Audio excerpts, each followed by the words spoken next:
Après le taxi solaire, une autre invention automobile vient de voir le jour dans la cité capitale de la région de l'Ouest Cameroun.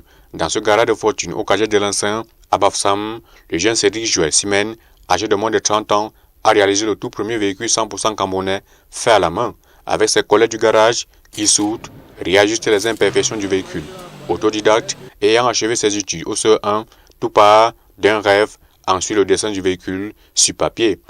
On commence par le châssis et j'ai commencé par le châssis et le reste on suivi. Un véhicule réalisé avec les matériaux de récupération et des fers vendus dans les quincailleries. Donc, ce sont les tuyaux de 40-49 et la tôle c'est 15 dixièmes.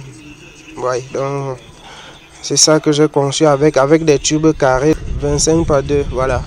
Le système électrique du véhicule est réalisé par un électricien du même garage. Ce prototype est conçu selon l'environnement du Cameroun et de l'Afrique. Le fait que j'ai décidé de le faire 100% en fer est 2 fois plus solide que les voitures que nous connaissons tous. C'est l'état des routes. C'est l'état des routes. Et j'ai voulu faire un truc tout terrain. Le moteur c'est le moteur la 92. La Toyota 92. Oui, et c'est un moteur 2E, 12 valves carburateur que j'ai déposé là. Les amortisseurs, ce sont les amortisseurs Stalet.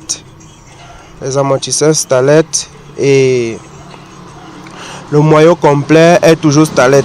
Mécanicien d'engin formé sur le tas, toutes ses économies depuis 1 500 000 francs ont été investies sur ce véhicule. Réalisé à 95%, le prototype qui, à l'aide d'un véhicule de guerre, attire les regards. J'étais beaucoup fier. J'ai apporté même mes collègues venir jeter coup d'œil. Et chaque matin, comme il est 10 h là, je venais encore revoir. Et ça roule sur tout type de terrain.